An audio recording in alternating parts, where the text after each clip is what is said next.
नमस्कार दोस्तों, स्वागत करते हैं आपके अपने यूट्यूब चैनल शिक्षा साथी में। आज हम लोग 10th क्लास का साइंस का मॉडल पेपर सॉल्यूशन करेंगे। दोस्त, इससे पहले मैं 10th क्लास का संस्कृत और हिंदी का सॉल्यूशन करा चुका हूं। मेरे चैनल पर जाइए और वहां से उसे देख लीजिए। एकदम 100% आंसर सही बताया गया है आपको, कहीं किसी प्रकार की त्रुटि नहीं है। 12th क्लास का भी मॉडल पेपर सॉल्यूशन हो चुका है, हिंदी और फिजिक्स का। तो दोस्त जाइए और उसे देख लीजिएगा। चलिए बिना देरी किए हुए क्लास को शुरू करते हैं।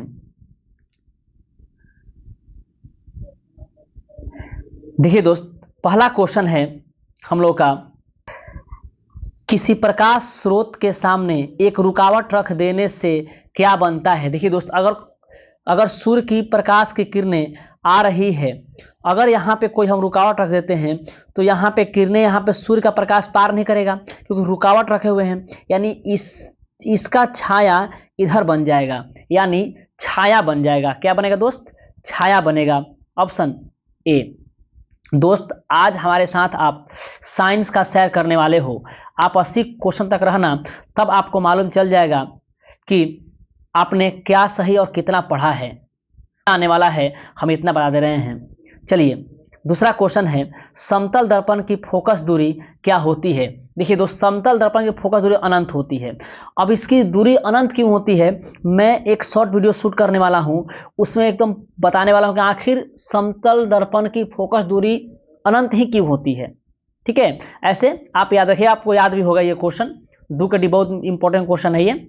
Next question 3 number, 1 metre focus दूरी वाले लेंस की क्षमता क्या होती है। दोस्त कह रहा है उत्तल लेंस की क्षमता, यानी क्षमता बराबर P बराबर 1/f होता है। ठीक है, पावर बराबर 1/f होता है। और ध्यान दीजिए, अब 1 और फोकस दूरी 1 कितना दिया है, 1। अब ये ध्यान देने बात है कि उत्तल लेंस है ना, तो फोकस दूरी प्लस में होगा। अगर ये कहता अवतल लेंस तो फोकस दूरी माइनस में होता, यानी -1 लिखते। यानी 1/1 कितना आएगा, 1, यानी 1 डायोप्टर, यानी उत्तल लेंस की फोकस दूरी 1 डायोप्टर होगा। अगर यहीं पे आपको कहता अवतल लेंस, तो हम यहाँ जो f का मान था 1/-1 रखते और -1 डायोप्टर आता। यानी अगर अवतल लेंस की फोकस दूरी पूछेगा तो माइनस में आएगा, सॉरी क्षमता पूछेगा तो माइनस में आएगा, चाहे फोकस दूरी माइनस में आएगा। लेकिन उत्तल लेंस पूछेगा तो प्लस में आएगा, तो 1 डायोप्टर होगा दोस्त। यानी ऑप्शन ए तो नहीं होगा, ये तो अवतल लेंस का होगा, ऑप्शन सी होगा। आप ध्यान रखिएगा, उत्तल लेंस की फोकस दूरी धनात्मक होती है, अर्थात प्लस में होती है, और अवतल लेंस की फोकस दूरी ऋणात्मक होती है। नेक्स्ट क्वेश्चन, अगला क्वेश्चन कह रहा है, निम्नलिखित में से किस लेंस को अपसारी लेंस कहते हैं। देखिए, आप हमेशा कंफ्यूज होंगे कि अभिसारी किसे कहते हैं, अपसारी किसे कहते हैं, अभिसारी दर्पण कौन है, अपसारी दर्पण कौन है। देखिए, हम कैसे याद किए हैं, हमको सिर्फ एक बात याद है कि उत्तल जो लेंस होता है ना, ये अभिसारी होता है। क्या होता है? अभिसारी होता है। अभिसारी क्या होता है, तो हमारा जो आंख है ना, आंख है वो उत्तल लेंस की भांति काम करता है। ठीक है, और ये जो है हमारा जो आंख है, आंख ये जो है सूर्य के प्रकाश को अभिसरित करता है। यानी हमारा जो आंख में का जो लेंस है ना, ये उत्तल लेंस है, और जब सूर्य को अभिसरित करेगा, अपनी तरफ बुलाएगा, अभिसरित करेगा किसी वस्तु को देखने के लिए, इसका मतलब उत्तल लेंस क्या है, अभिसारी लेंस। तो खुद आप सोचो कि अगर उत्तल लेंस अभिसारी लेंस हो गया तो अवतल लेंस क्या होगा, अवतल लेंस हो जाएगा अपसारी। क्या हो जाएगा दोस्त मेरे, अपसारी। क्या हो जाएगा, अपसारी। उत्तल लेंस अभिसारी और अवतल लेंस अपसारी। अब दर्पण देखिए, दर्पण इसका ठीक उल्टा होता है। क्या होता है, दर्पण एकदम ठीक उल्टा होता है। एक होता है उत्तल दर्पण और एक होता है अवतल दर्पण, होता है ना। देखिए, वहां उत्तल लेंस अभिसारी था तो उत्तल दर्पण अपसारी हो जाएगा, एकदम उल्टा, एकदम उल्टा। यहां अवतल दर्पण, जब उत्तल लेंस अभिसारी था, लेंस अभिसारी जो आंख में था अभिसारी था, तो उत्तल दर्पण क्या हो जाएगा, अपसारी। तो है क्या हो जाएगा, अभिसारी। तो आप सिर्फ उत्तल लेंस को याद रखिए, जो हमारे आंख में होता है, जो प्रकाश की किरणों को अभिसारित करता है, अपने आप हो जाएगा। अगर उत्तल लेंस अभिसारी तो अवतल लेंस अपसारी। जब उत्तल लेंस अभिसारी तो उत्तल दर्पण अपसारी। अवतल दर्पण तो क्या हो जाएगा, इसका उल्टा अभिसारी। कोई दिक्कत? तो क्या पूछ रहा है आपसे, अपसारी लेंस कौन है? लेंस, लेंस उत्तल लेंस अभिसारी तो अवतल लेंस अपसारी। ऑप्शन बी सही होगा। दोस्त आई होप आपको समझ में आ रहा होगा। चलिए नेक्स्ट देखते हैं, प्रकाश की चाल विभिन्न माध्यमों में क्या होती है। देखिए प्रकाश की चाल प्रत्येक माध्यम में अलग अलग होती है, ठीक है। जिसका अपवर्तनांक ज्यादा होगा उसमें प्रकाश की चाल कम होगी। इसे देखिए, हवा का अपवर्तनांक होता है 1.003, ठीक है। वैसे कांच का अपवर्तनांक होता है 1.5, क्या होता है 1.5। वैसे ही बर्फ का अपवर्तनांक होता है 1.31, बर्फ का। पानी का अपवर्तनांक 1.33, हीरे का अपवर्तनांक 2.42। तो खुद देखिए आप, इन सब में से सबसे अधिक प्रकाश किसमें होगा? इसमें, उसके बाद इसमें, उसके बाद इसमें, उसके बाद इसमें, उसके बाद इसमें, मतलब सबसे धीरे प्रकाश जाएगा हीरा में। नहीं तो कह रहा है विभिन्न माध्यमों में प्रकाश क्या होते हैं? भिन्न भिन्न होती है, यानी ऑप्शन ए होती है। कोई दिक्कत? नेक्स्ट कह रहा है किसी लेंस द्वारा उत्पन्न आवर्धन का एसआई मात्रक क्या होता है। अब देखिए आवर्धन क्या होता है। आवर्धन होता है प्रतिबिंब की ऊंचाई, आवर्धन होता है प्रति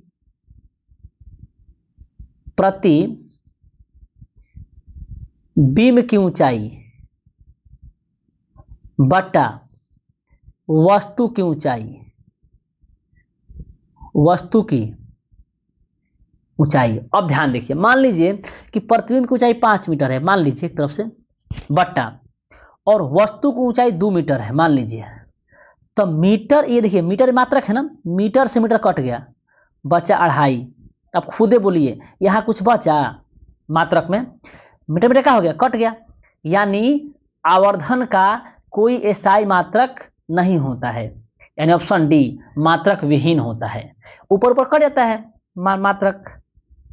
नेक्स्ट क्वेश्चन, अगला कह रहा है निम्नलिखित में किसका अपवर्तनांक सबसे अधिक है। देखिए आगे ना क्वेश्चन अपवर्तनांक वाला, देखिए कांच का अपवर्तनांक होता है 1.51, एकदम एग्जैक्ट, जिसे हम लोग 1.5 बोलते हैं।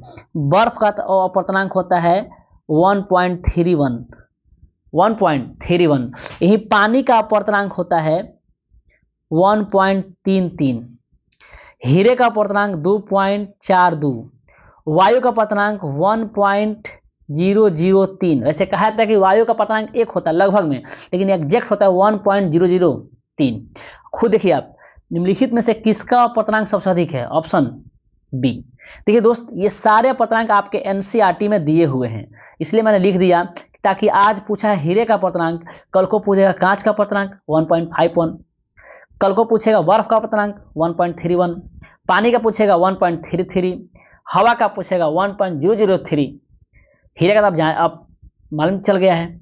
ठीक है दोस्त, यानी अपवर्तनांक से क्वेश्चन मॉडल सेट में है, इसका मतलब अपवर्तनांक से क्वेश्चन आ सकते हैं। देखिए दोस्त, मॉडल सेट का मतलब ये होता है ना कि इसी टाइप का और इसी लेवल का क्वेश्चन आपसे एग्जाम में पूछेगा और आप लोग तैयार रहें, ऐसा ये मॉडल सेट बताता है।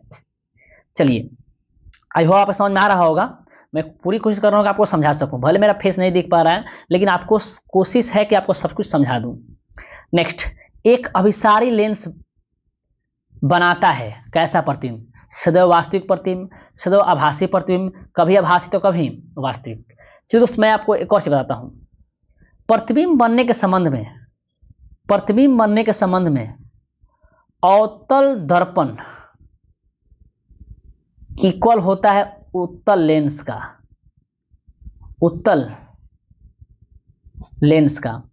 और उत्तल दर्पण इक्वल होता है अवतल लेंस का। मतलब कि जैसा प्रतिबिंब अवतल दर्पण बनाएगा, लेंस भी उसी के सिमिलर बनाता है। जिसे देखिए ध्यान दीजिएगा, आप जब अवतल दर्पण में वस्तु कहाँ रखने पर कहाँ प्रतिबिंब बनेगा आपको याद होगा, लेकिन उत्तल लेंस वाला याद नहीं हो रहा होगा। तो देखिए दोस्त, अवतल दर्पण ध्यान से देखिए, अवतल दर्पण वस्तु उल्टा भी बनाता था और सीधा भी बनाता था।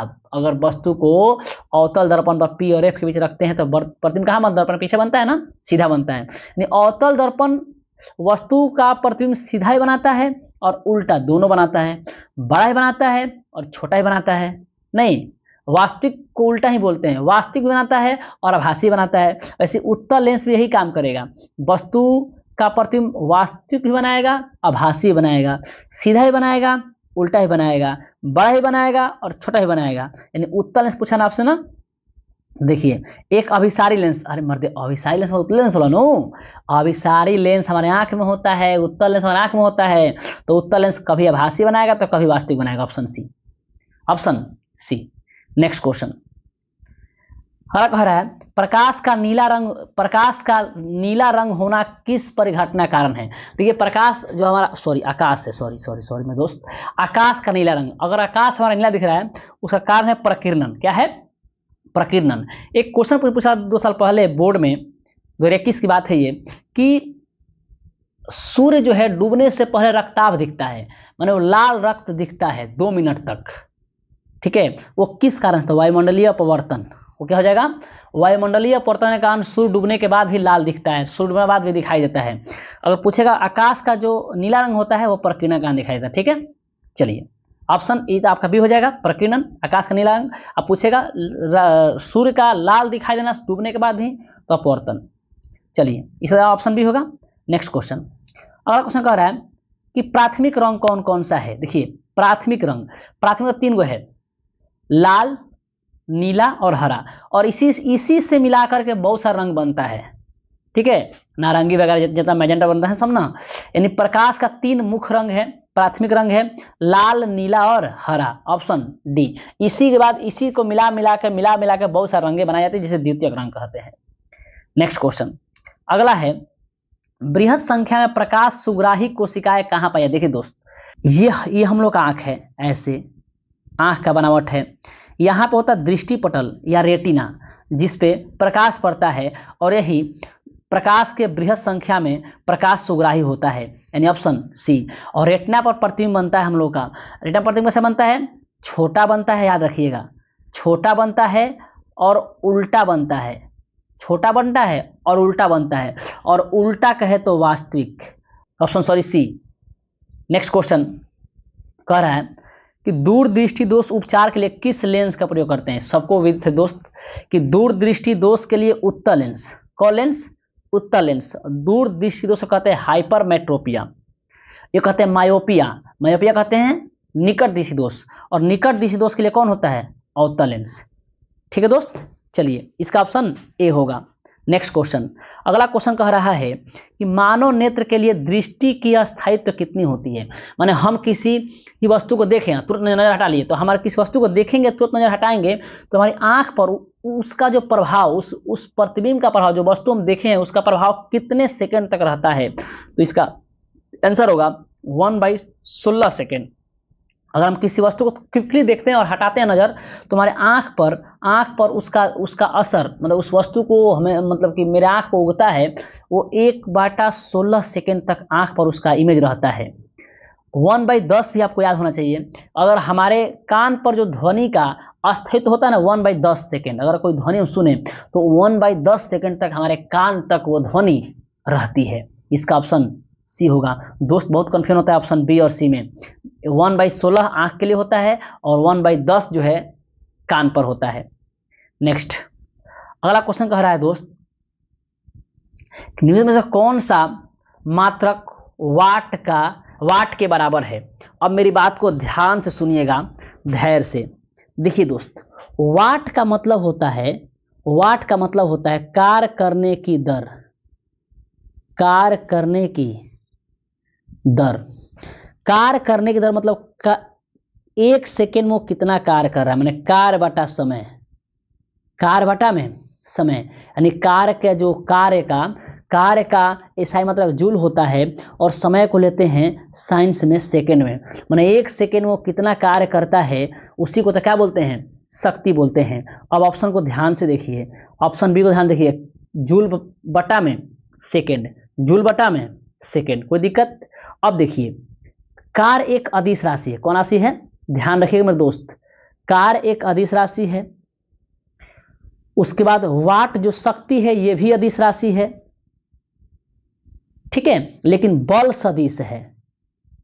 बल क्या है, सदिश है, ठीक है। हमारे घरों में जो बिजली होती है ना, बिजली, उसे मापते हैं किलोवाट घंटा में। किस मापते हैं, किलोवाट घंटा, ठीक है। और 1 किलोवाट घंटा को कहते हैं 1 यूनिट।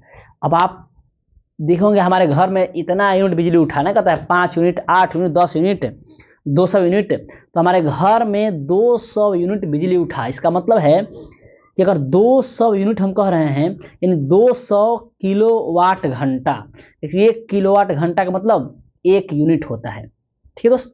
हाँ, आप पूछिएगा कि हमें ये बताइए कि जूल में इसका मान कितना होता है, जूल में, तो हम कहेंगे इसका मान जो जूल में होता है ना, जूल में इसका मान जूल में होता है 3.6 गुने 10 के पावर 6 जूल।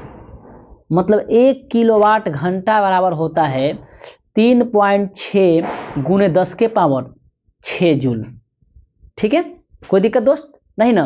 अब एक और बात जानिए, जो बड़ी बड़ी मशीनें होती है ना, बड़ी बड़ी मशीनें, उसकी क्षमता मापते हैं हॉर्स पावर में, हॉर्स पावर में।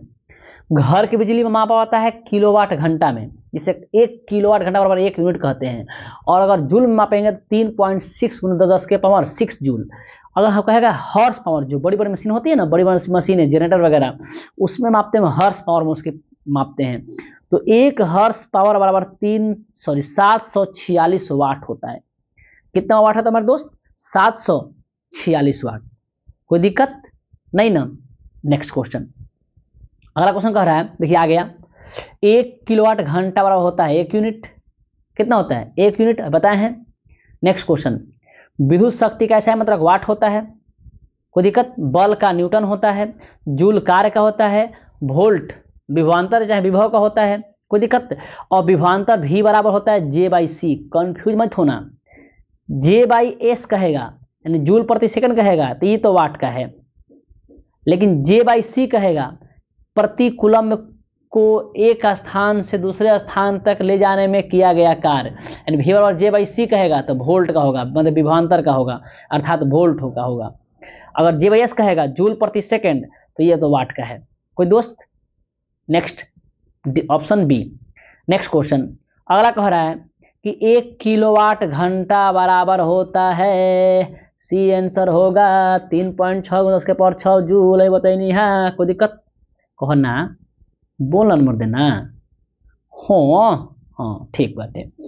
दाएं हाथ का अंगूठा नियम किसने दिया था दोस्त मेरे, दाएं हाथ का अंगूठा नियम तो मार मत देना फ्लेमिंग, ये दिया था मैक्सवेल। कौन दिया था, मैक्सवेल। देखिए दोस्त, यही है मैक्सवेल के दक्षिण हस्त नियम। जब ये कुंडली है, अगर इसमें कुंडली में धारा ऐसे प्रभावित हो रही है और कुंडली को ऐसे हम पकड़े हुए हैं, ऐसे पकड़े हुए हैं, तो हमारा जो अंगूठा है ये धारा की दिशा बताता है, और जो अंगुलियां हम मोड़े हुए हैं ये ऐसे ये चुंबकीय क्षेत्र की दिशा बताती है। विद्युत फ्यूज विद्युत धारा के किस सिद्धांत पे काम करते हैं। देखिए दोस्त, जो हमारे घरों में जो है ना, हमारे जो घरों में लाइनें आती है ना बिजली, उसे हम समानांतर क्रम में जोड़ते हैं। हमेशा याद रखिएगा, किस क्रम में, समानांतर क्रम में जोड़ते हैं। फ्यूज लगाते हैं, फ्यूज लगाते इसलिए कि अगर कोई लाइन बहुत तेज आ गया तो पहले फ्यूज उड़ जाएगा और लाइन का जो सप्लाई खत्म हो जाएगा। तो फ्यूज जो है ना, फ्यूज विद्युत फ्यूज, ये जो है हमारे यहाँ से लाइन आ रही है घर में और यहाँ से पूरे घर में शुरुआत हो रही है, तो यहाँ विद्युत फ्यूज लगाते हैं। अगर यहाँ से लाइन बहुत ज़्यादा आई तो विद्युत फ्यूज अपने आप कट जाएगा, अपने आप गल जाएगा, गल कर टूट जाएगा, तो यहाँ से लाइन सप्लाई कम हो जाएगा। वरना अगर ये फ्यूज नहीं टूटा तो ये बहुत तेज लाइन चला जाएगा सब में, और पूरे हमारे टीवी फ्रिज वगैरह सबको जला देगा। इसलिए विद्युत सुरक्षा के लिए विद्युत फ्यूज लगाते हैं। और ये विद्युत फ्यूज ऐसा लगाते हैं ना कि ज़्यादा लाइन का वोल्टेज आया बस यहाँ विद्युत फ्यूज गल जाएगा, उड़ जाएगा। इस फ्यूज को बनाते हैं सीसा और टीन का। किसका बनाते हैं? सीसा प्लस टीन का बनाते हैं। ठीक है, इसका गलनांक निम्न होता है, तुरंत गल जाएगा, तुरंत टूट जाएगा। ठीक है, और ये विद्युत के ऊष्मीय सिद्धांत पर काम करता है। ऑप्शन सी इसमें मतलब है ऊष्मीय सिद्धांत पर काम करता है। नेक्स्ट क्वेश्चन कह रहा है कि 1 मिली एम्पियर, देखिए दोस्त 1 मिली का मतलब 10 के पावर -3 और कह रहा है एम्पियर, तो एम्पियर, तो 1 मिली एम्पियर किसके बराबर? 10 के पावर -3 एम्पियर के बराबर। माइक्रो कहेगा, माइक्रो ये इसी से कहते हैं माइक्रो, ऐसे कहता कि एक, ऐसे कहता मेरे दोस्त, अगर ये कहता 1 माइक्रो एम्पियर तो 10 के पावर -6 एम्पियर, ऐसे हो जाता। मिली एम्पियर 10 के पावर -3 एम्पियर, ऑप्शन सी।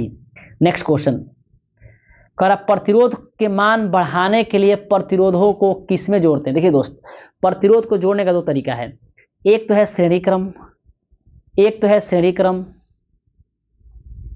और एक है समानांतर क्रम। अगर प्रतिरोध को श्रेणी क्रम में जोड़िएगा, माने ऐसे, तो ये अधिकतम प्रतिरोध देगा। क्या देगा? अधिकतम प्रतिरोध देगा। और समांतर क्रम में जोड़िएगा तो ये न्यूनतम प्रतिरोध देगा।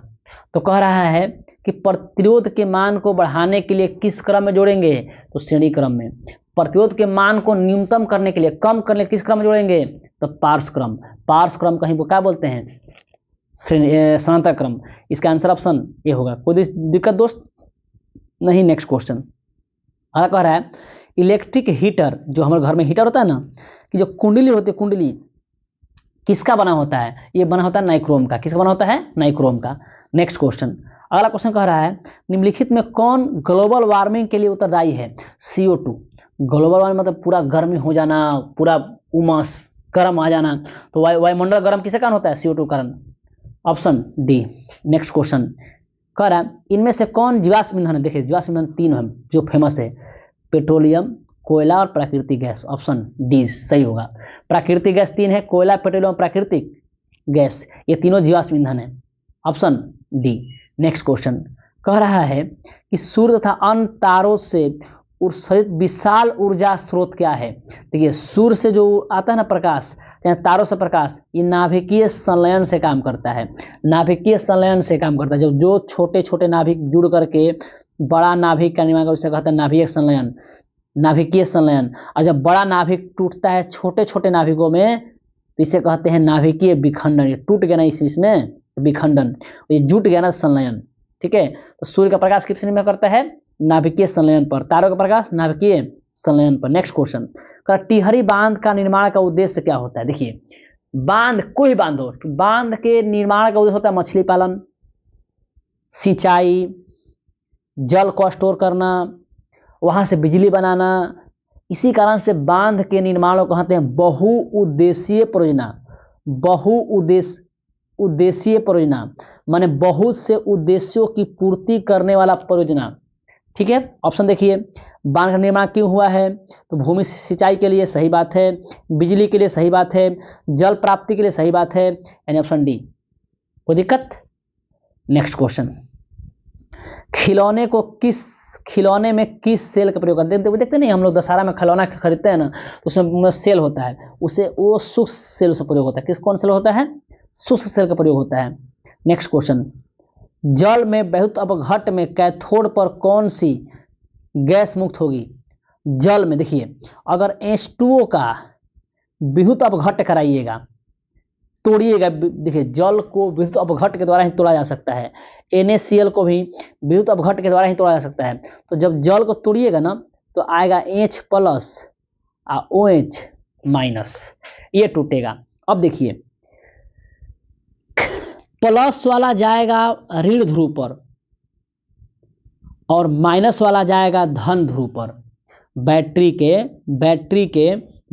के ऋण ध्रुव पर जाएगा प्लस वाला, क्योंकि भाई प्लस को खींचेगा माइनस, प्लस एक दूसरे को विकर्षित करता है और प्लस माइनस एक दूसरे को खींचता है, यानी H+ जाएगा ऋणात्मक ध्रुव पर और OH- जाएगा धनात्मक ध्रुव पर। तो कह रहा है कैथोड होता है ऋणात्मक ध्रुव, कैथोड पर कौन होगा, तो H+ होगा, क्योंकि कैथोड पर ऋणात्मक ध्रुव होता है और एक होता है एनोड। क्या होता है, एनोड। एनोड एक प्लस ध्रुव है, तो ये OH- जाएगा इस पे। तो पूछेगा एनोड पर कौन होगा, तो OH-, कैथोड पर कौन होगा, H+।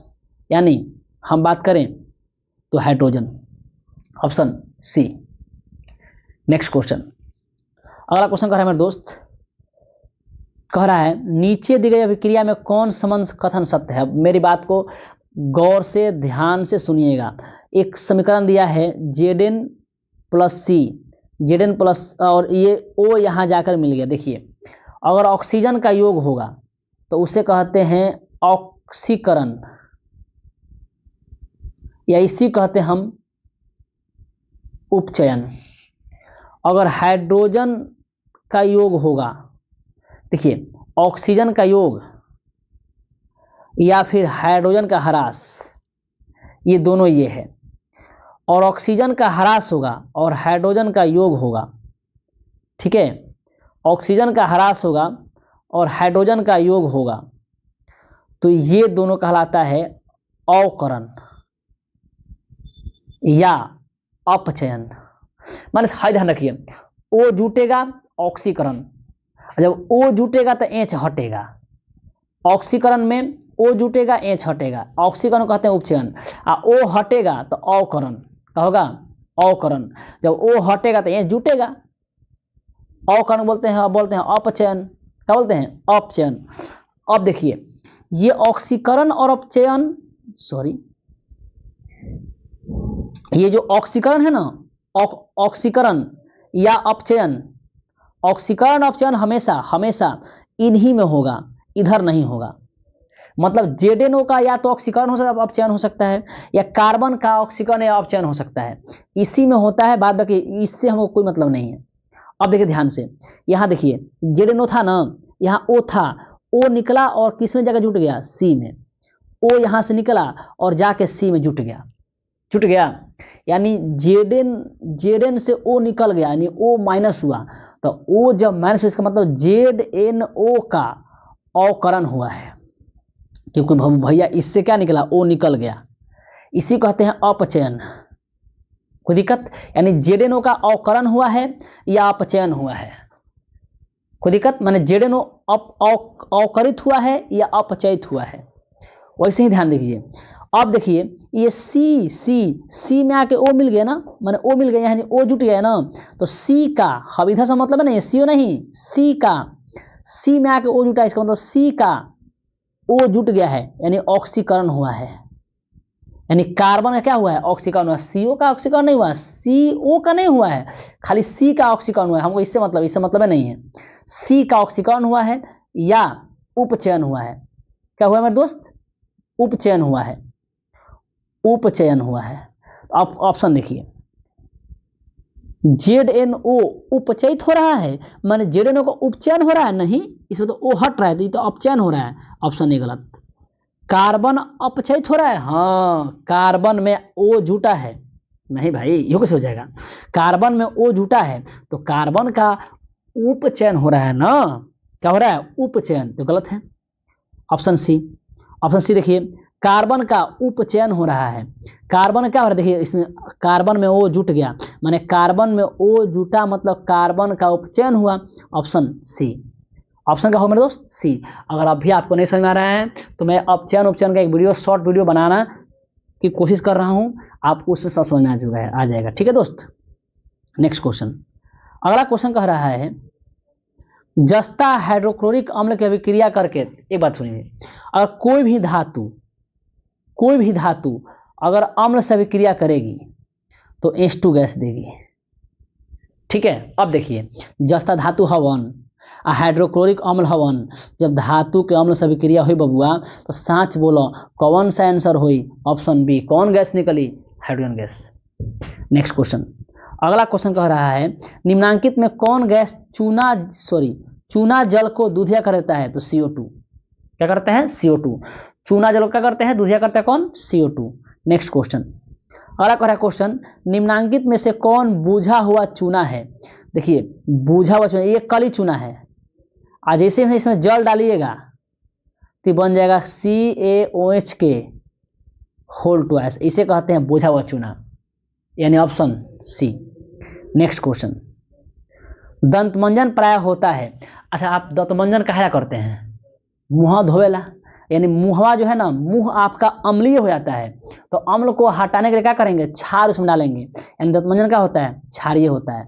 5.5 अगर पीएच मान से 5.5 अगर पीएच मान है उससे कम हो गया मुंह का, तो मुंह एकदम आपका दांत झड़ना शुरू हो जाएगा, यानी वो पीएच मान 5.5 से कम मतलब क्या हो जाएगा? आपका मुंह अम्लीय हो जाएगा, दांत झड़ना शुरू हो जाएगा, यानी दंतमंजन क्या होता है? क्षारीय होता है। नेक्स्ट क्वेश्चन, नींबू में कौन सा अम्ल होता है? सिट्रिक अम्ल होता है, तो तेज निकलते हैं। Next question, milk of magnesia का पीएच मान। देखिए, मिल्क ऑफ मैग्नीशिया कहते हैं मैग्नीशियम हाइड्रोक्साइड, MgOH के होल ट्वाइस, और इसका पीएच मान होता है 10.5। ठीक है। नेक्स्ट क्वेश्चन, अगला क्वेश्चन कह रहा है जस्ता का अयस्क कौन है? तो जस्ता का अयस्क होता है जिंक ब्लेड, ZnS। ये देखिए जिंक ब्लेड। बॉक्साइड एल्यूमिनियम का अयस्क है, शनिवार पारा का अयस्क है। ठीक है। नेक्स्ट, अगला क्वेश्चन, धातु जो सिर्फ अम्ल राज में घुलता है। अरे ये जो सोना होता है ना, ये किसी में नहीं घुलता है, ये सिर्फ अम्ल राज में घुलता है। ठीक है। और अम्ल राज का सूत्र क्या होता है? HCl plus HNO3। HCl का 3 भाग और HNO3 का 1 भाग। आपसे क्वेश्चन पूछता है कि अम्ल राज किसका मिश्रण है? तो HCl प्लस HNO3। HCl का 3 भाग और HNO3 का 1 भाग। नेक्स्ट क्वेश्चन, अगला क्वेश्चन कह रहा है निम्नलिखित में कौन आयनिक यौगिक नहीं है? आयनिक यौगिक मतलब होता है कि अगर एगो धातु आप प्लस एगो अधातु मिला है, मतलब प्लस अधातु माइनस, प्लस माइनस मिला है, तो वो आयन बनाएगा। क्या बनाएगा? आयन बनाएगा। ध्यान देखिए, कैल्शियम और क्लोरीन, कैल्शियम धातु है, क्लोरीन धातु है, यानी ऑप्शन ए तो आयनिक है। पोटेशियम धातु है, क्लोरीन अधातु है, यह आयनिक है। हाँ देखिए, अब देखिए बी में देखिए कार्बन है और O है, O माना ऑक्सीजन है, हयो अधातु, क्या ये आयनिक है? नहीं है, यानी आंसर, इसका आंसर बी होगा। ये आयनिक नहीं है तो इसमें दोनों अधातु है। अब पूछेगा भैया डी, H अधातु है, कार्बन अधातु है और N अधातु है, तो ये कोई यौगिक बनेबे नहीं करेगा, ये तो यौगिक बनेबे नहीं करेगा। ठीक है, इसका आंसर बी होगा। नेक्स्ट क्वेश्चन, हीलियम गैस है, एक अक्रिय गैस है। क्या है दोस्त? अक्रिय गैस है। नेक्स्ट क्वेश्चन, सबसे कठोर प्राकृतिक पदार्थ हीरा होता है, हीरा का अपर्तनांक 2.42। नेक्स्ट क्वेश्चन, बेंजीन का सूत्र होता है C6H6। क्या होता है मेरे दोस्त? C6H6, और इसमें पाई बॉन्ड 3 होते हैं। कितने होते हैं? पाई बॉन्ड 3 होते हैं, आप याद रखिएगा। नेक्स्ट क्वेश्चन, हाइड्रोजन के 2 परमाणुओं के बीच कौन सा बंध हो? देखिए, हाइड्रोजन के 2 परमाणुओं के बीच हमेशा क्या होता है? एकल बंध होता है। पूछेगा ऑक्सीजन के 2 परमाणु के बीच क्या होता है? डबल बंध होता है। पूछेगा नाइट्रोजन के 2 परमाणु के बीच कितना बंध होता है? ट्रिपल बंध होता है। ठीक है, कोई दिक्कत? इसका मतलब ऑप्शन सी होगा, एकल बंध होगा। नेक्स्ट क्वेश्चन, कह रहा चूना जल का रासायनिक नाम। देखिए, चूना जल इसे कहते हैं CaOH के होल ट्वाइस, इसे कहते हैं बुझा हुआ चूना। लेकिन ऑप्शन में बुझा हुआ चूना है, लेकिन रासायनिक नाम बताइए, तो कैल्शियम हाइड्रोक्साइड, ऑप्शन बी। इसे रासायनिक नाम कहते हैं कैल्शियम हाइड्रोक्साइड। सिंपल नाम बुझा हुआ चूना, रासायनिक नाम calcium hydroxide, option B. Next question, अगला क्वेश्चन कर रहा है मेरे दोस्त, चीनी का सूत्र क्या होता है? C12 H22 और O11, ये चीनी सूत्र है, ऑप्शन सी। नेक्स्ट क्वेश्चन कह रहा है कौन कार्बन यौगिक सबसे अधिक अभिक्रियाशील है? देखिए दोस्त, सबसे अधिक अभिक्रियाशील होता है अल्कीन, फिर होता है अल्काइन, और फिर होता है अल्केन। देखिए ऑप्शन ध्यान से देखिए, ये इथेन का है तो ये अल्केन का है, ये देखो प्रोपेन का है तो ये अल्केन का है, मीथेन का है अल्केन का है, लेकिन देखिए यही देखिए इथीन है यानी अल्कीन का है। ठीक है, तो option D. Next question, Mendeleev ने आवर्त सारणी तैयार करने के लिए कौन से मापदंड अपनाया था? मेंडलीफ ने अपनी आवर्त सारणी को अपनाया था परमाणु, द्रव्यमान। और सबसे पहले मेंडलीफ ने कब आवर्त सारणी बनाया था? 1869 ईस्वी में। पूछेगा आधुनिक आवर्त सारणी कौन बनाया है? तो आधुनिक आवर्त सारणी बनाया है मोसले। क्या बनाया? कौन बनाया है? मोसले। कब बनाया है? 1913 में। कब बनाया है? 1913 में। कोई दिक्कत दोस्त मेरे? और इसका आवर्त सारणी का आधार क्या है? परमाणु क्रमांक। परमाणु क्रमांक। इससे पहले जितने भी हुए सब परमाणु द्रव्यमान के आधार पर आवर्त सारणी बना रहे थे, लेकिन ये पहली बार परमाणु क्रमांक के आधार पर बनाते थे। कहा जाता है मेंडलीफ का चेला था मोसले। हाँ, गुरु गुड़ हो गया, रह गया, और चेला चीनी हो गया। निम्नलिखित में कौन क्षार धातु नहीं है? अब देखिए, अगर आपको आवर्त सारणी पढ़े होंगे तो देखिए, आप मालूम है 7 गो आवर्त होता है, 18 गो वर्ग होता है। ऐसे ऐसे को वर्ग कहते हैं। क्या कहते हैं? ऐसे ऐसे को वर्ग कहते हैं, और ऐसे ऐसे को आवर्त कहते हैं। ठीक है, अब मेरे ध्यान दे, देखिए, ध्यान सुनिएगा। जो पहला वर्ग होगा ना, इसे कहते हैं क्षार धातु। क्या कहते हैं? और दूसरे कहते हैं मृदा क्षार धातु। क्या कहते हैं? मृदा क्षार धातु। तो पहले को आवर्त याद करने का तरीका है हे ली ना कर रब से फरियाद। देखिए, हे लीना, ना है ना, यानी सोडियम, यानी क्षार धातु है। हम तो बताना है कौन नहीं है। रब से, आर से रुबिडियम, आर से रुबिडियम भी है, यानी ये भी क्षार धातु है। डी में देखिए लिथियम, यहाँ लिथियम यहाँ भी है, यानी क्षार धातु है। क्षार धातु कौन नहीं है मेरे दोस्त? मैग्नीशियम, क्योंकि ये आता है दूसरका ग्रुप में। बेटा मांगे कार स्कूटर, देखिए बेटा मांगे मैग्नीशियम, यानी इसे दूसरे में कहते हैं मृदा क्षार धातु। मैग्नीशियम मृदा क्षार धातु है। क्या है इसका आंसर? ए होगा। आप जहां पढ़े होंगे, आपको टीचर ने पढ़ाया होगा, ठीक है, कि मैग्नीशियम दूसरे आता है कॉलम में, और ये होते हैं मृदा क्षार धातु। और इस सोडियम, लिथियम, रुबिडियम, ये सब होते हैं प्रथम कॉलम में, ये होते हैं सिर्फ क्षार धातु, और ये दूसरे क्या होते हैं? मृदा क्षार धातु। ठीक है, ऑप्शन ए। Next question. मेरा थोड़ा सा मोबाइल छोटा है और उसमें दिक्कत हो, स्क्रीन पर नहीं लिख पाते हैं, इसका आंसर समझाने में थोड़ा समस्या आ रही है दोस्त, लेकिन आई होप आप समझ रहे होंगे। निम्नलिखित में कौन हैलोजन समूह का है? ब्रोमीन हैलोजन समूह का है। ठीक है, बाद बाकी कोई हैलोजन नहीं है। नेक्स्ट क्वेश्चन अगला है, जिंक का परमाणु क्रमांक। आपको कम से कम 30 तक दोस्त जिंक का, आपको कम से कम 30 तक आवर्त सारणी में आपको तत्वों के क्रमांक याद करने पड़ेंगे, क्योंकि खुद ये परमाणु क्रमांक दे करके ये मॉडल सेट बता रहा है कि आप तैयार हो जाओ, हम एग्जाम में पूछने वाले हैं आपसे परमाणु क्रमांक। 30 होगा। ठीक है, लोहा का होता है 26। कितना होता है? लोहा का 26। चांदी का कितना होता है? चांदी का 47। और एयू सोना होता है, कितना होता है? 79। प्लेटिनम कितना होता है? 78। पारा कितना होता है? 80। ठीक है, नेक्स्ट क्वेश्चन कह रहा है, अगला क्वेश्चन कह रहा है दोस्त, निम्नलिखित में कौन विद्युत का ऋणात्मक होता है? देखिए, अधातु विद्युत का ऋणात्मक होते हैं, धातु विद्युत का धनात्मक होते हैं। नेक्स्ट क्वेश्चन, राजस्थान के किस गांव में चिपको आंदोलन के क्रम में महिलाओं ने जान दे दी?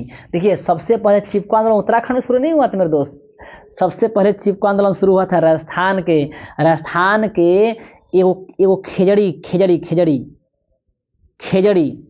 खेजड़ी गांव में ये शुरू हुआ था। कहाँ हुआ था? खेजड़ी गांव में ये शुरू हुआ था। नेक्स्ट क्वेश्चन, निम्नलिखित में किसके कारण पर्यावरण में संतुलन बिगड़ जाता है? देखिए, पर्यावरण ऑप्शन देखते हैं, वन रोपण। अरे वन रोपण तो पर्यावरण संतुलन बिगड़ेगा नहीं ना, ये नहीं, ऑप्शन बी नहीं होगा, ऑप्शन ए नहीं होगा। अधिक हरे वृक्ष लगाना, नहीं भाई, इससे पर्यावरण संतुलन नहीं बिगड़ेगा। अब देखिए, बढ़ती हुई मानव जनसंख्या, हाँ, जनसंख्या बढ़ेगी, हम लोग घर बनाएंगे, जमीन के लिए हमें पेड़ काटने होंगे, तो संतुलन बिगड़े ही बिगड़ेगा, ऑप्शन बी। नेक्स्ट क्वेश्चन अगला है, पर्यावरण को प्रदूषण से बचाने का सबसे अच्छा तरीका क्या है? ऑप्शन ए, वस्तु का पुनः चालन, वस्तु का रीयूज कीजिए, ये तो भैया बचाने का तरीका है। वस्तु का पुनः उपयोग, उसका उपयोग दोबारा उपयोग कीजिए, रिसाइकलिंग कीजिए, ये तो तरीका है। वस्तु के उपयोग में कमी, वस्तु का जितना कम उपयोग कीजिए ताकि वस्तु कभी खत्म ना हो, तो हमारा लॉन्ग टाइम तक हमारे यूज में आए, यानी ये भी तरीका है, यानी ऑप्शन डी। नेक्स्ट क्वेश्चन अगला है सौर सेल में किसका प्रयोग होता है। देखिए दोस्त, सौर सेल में सिलिकॉन का होता है और एक चांदी का होता है। तो चांदी ढेर महंगा होता है, इसे सिलिकॉन का, ऑप्शन सी। अगर ऑप्शन में चांदी रहता, सिलिकॉन है, तो हम चांदी मारना पड़ता। ठीक है, अगर ऑप्शन में दोनों है तो फिर सिलिकॉन मारिएगा, क्योंकि सिलिकॉन 95% सिलिकॉन का प्रयोग होता है। ठीक है, नेक्स्ट क्वेश्चन। अगला क्वेश्चन कह रहा है निम्नलिखित में कौन मुख्यतः बायोगैस, बायोगैस मिथेन, मिथेन का सूत्र CH4, option B, option B. Next question कह रहा है कि मनुष्य के दांत सबसे ऊपरी परत क्या है।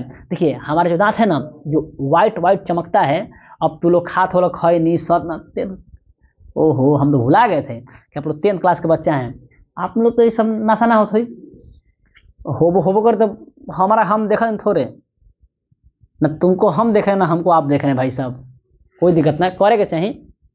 दांत सर जी ब्याह ना हुई ना, जो हमारा दांत जो दिखता है ना ऊपर व्हाइट व्हाइट, वही इनामिल है, बहुत कठोर होता है। तो कह रहा ऊपरी परत दांत का क्या होता है, इनामिल होता है। नेक्स्ट क्वेश्चन, जठर ग्रंथियां पाई जाती है, अरे जठर ग्रंथियां पाई जाती है महाशय में, और इसी जठर ग्रंथिया से निकलता है HCl। कोई दिक्कत ना ही दिक्कत, ऑप्शन नंबर सी होगा बबुआ। नेक्स्ट क्वेश्चन, निम्नलिखित में कौन वसा के पाचन में सहायक होता है।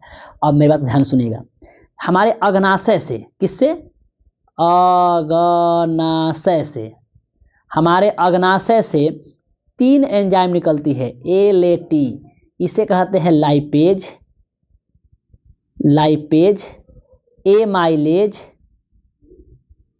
और होता है ट्रिप्सिन, ट्रिप्सिन।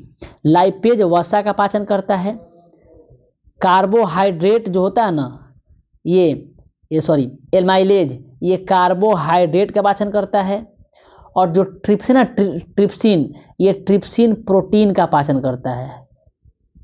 किसका पाचन करता है, प्रोटीन का पाचन करता है। तो क्वेश्चन आपसे क्या पूछा है, वसा का पाचन, तो लाइपेज। कोई दिक्कत पूछेगा लाइपेज कहां से निकलता है, अग्नाशय से, तो ऑप्शन ए। नेक्स्ट क्वेश्चन कह रहा है पीत का रंग कैसा होता है। देखिए दोस्त, हल्का पीला और हरा होता है, हल्का पीला और हरा होता है पीत का रंग। अब देखते हैं ऑप्शन, पीला हरा, पीला हरा, अरे ससुरा दुल्हन नहीं खेल में से कोई बानो।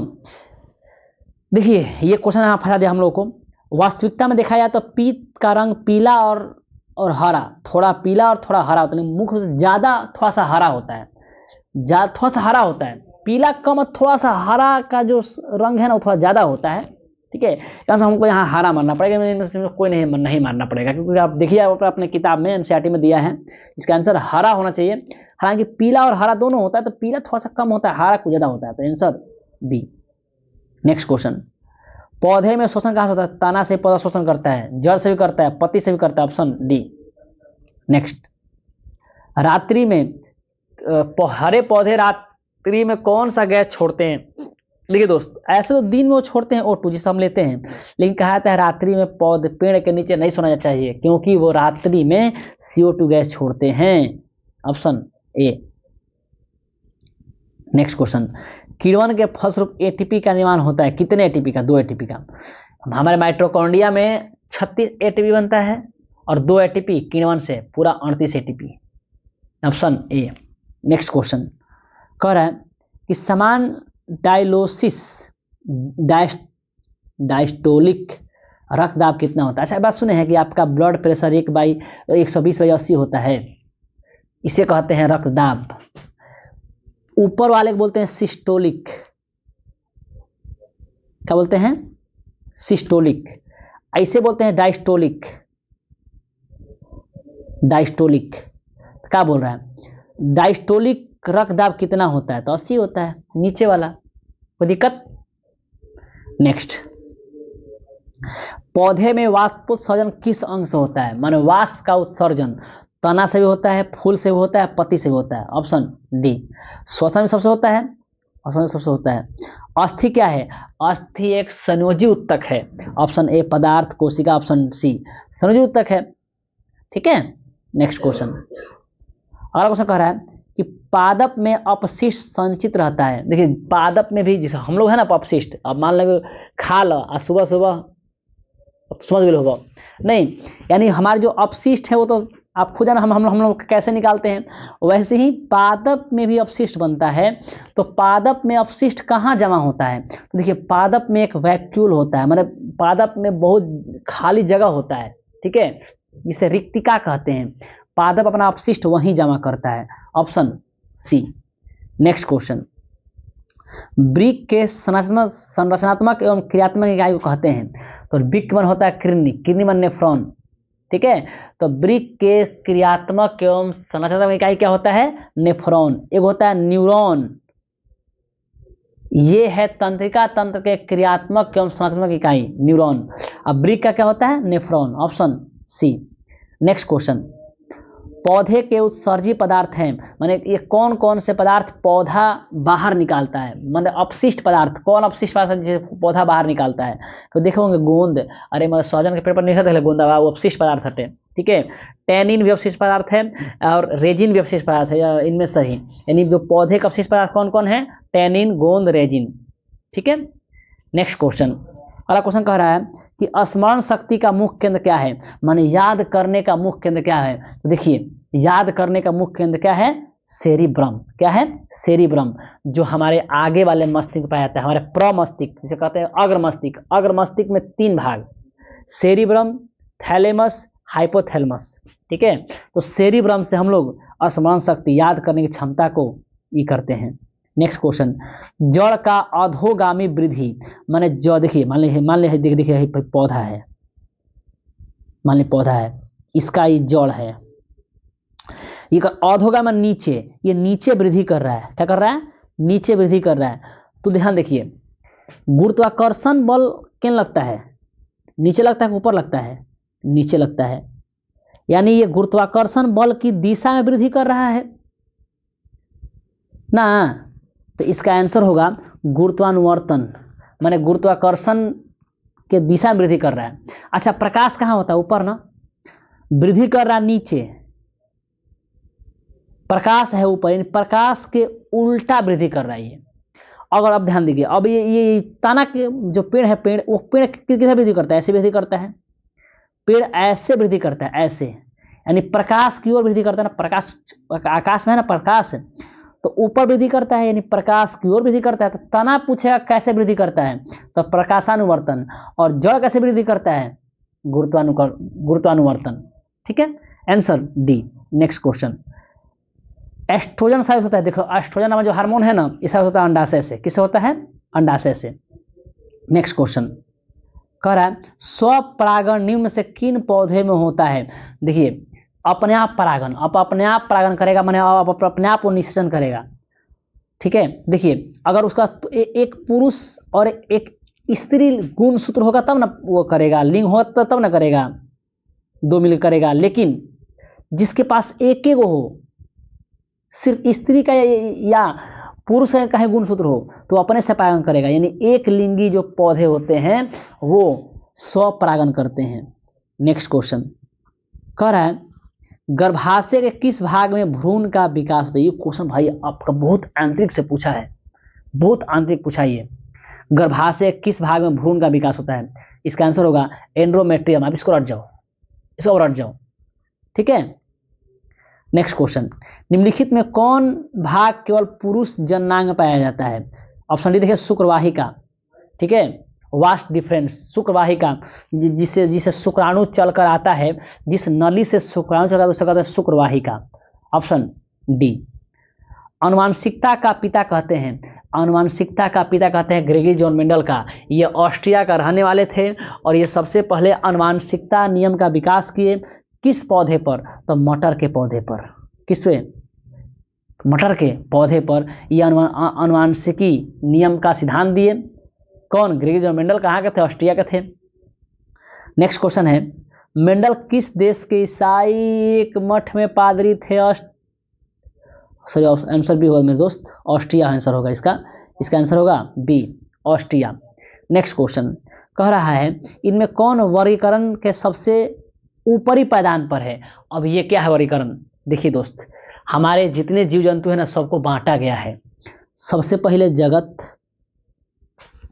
ठीक है, सबसे पहले जगत, फिर संघ, फिर क्या है दोस्त, संघ है, फिर वर्ग है, उसके नीचे गण है, उसके नीचे कुल है, उसके नीचे वंश है, उसके नीचे जाति है। ठीक है, यानी जाति से बनता है वंश, वंश से बनता है कुल, कुल से बनता है गण, गण से वर्ग, वर्ग संघ, संघ से जगत। कह सबसे ऊपरी पायदान पर कौन है? जगत। सबसे निचले पायदान पर कौन है? जाति। याद रखिएगा दोस्त, हम लोग खुद इसको याद करते हैं लोग। जगत, संघ, वर्ग, कुल, वंश, जाति, हम लोग याद करते हैं। कुल, वंश, जाति तीन को नीचे और जगत, संघ, वर्ग ऊपर और बीच में गण। ठीक है, सबसे पूछेगा सबसे निचली स्तर क्या है? तो जाति। ऊपरी स्तर जगत। ठीक है, इसका आंसर ध्यान देखिए, कह रहा है सबसे ऊपरी स्तर कौन सा है? जगत। ठीक है, नेक्स्ट क्वेश्चन, सूक्ष्म उपभोक्ता का उदाहरण है। देखिए सूक्ष्म उपभोक्ता दो है, एक जीवाणु और एक कवक। Option D. नेक्स्ट क्वेश्चन है, मांसाहारी जीवों को क्या कहा जाता है? जो मांसाहारी जीव हैं उसे कहते हैं, ऑप्शन देखिए, प्राथमिक उपभोक्ता, द्वितीयक, तृतीयक, डी एंड बी दोनों। तो मांसाहारी कहते हैं द्वितीयक उपभोक्ता। नेक्स्ट क्वेश्चन अगला है, खाद्य श्रृंखला के प्रत्येक पोषी स्तर पर कुल ऊर्जा कितना % अगले पोषी स्तर को जाता है? कहने का मतलब देखिए, घास को खाएगा मेढक, मेढक को खाएगा सांप, सांप को खाएगा चील, नहीं मतलब घास, जैसे एगो घास खाएगी बकरी, बकरी खाएगा नहीं बाघ, तो इसे कहते हैं, इसी कहते हैं पोषण स्तर। तो इसको ये खाएगा ना, तो इसका जितना ऊर्जा होगा उसका 10% ऊर्जा इसमें जाएगा। इसको ये खाएगा ना, तो इसमें जितना ऊर्जा होगा उसका 10% ऊर्जा इसमें जाएगा। इसे कहते हैं पोषक स्तर। ठीक है, तो क्वेश्चन कह रहा है कि खाद्य श्रृंखला के प्रत्येक पोषी स्तर में कुल ऊर्जा कितना % अगले पोषी में जाता है? तो आंसर होगा सी, 10%। और ये नियम दिया था लिंडेमान ने, इसे कहते हैं लिंडेमान का नियम। ठीक है, नेक्स्ट क्वेश्चन अगला, बस दोस्त यही लास्ट था। चलिए हम लोग का क्वेश्चन अभी समाप्त हुआ। आई होप आपको ये सेशन अच्छा लगा होगा। अगर अच्छा लग रहा है तो मेरे वीडियो को लाइक शेयर सब्सक्राइब कीजिए। चलिए मिलते हैं नेक्स्ट वीडियो में।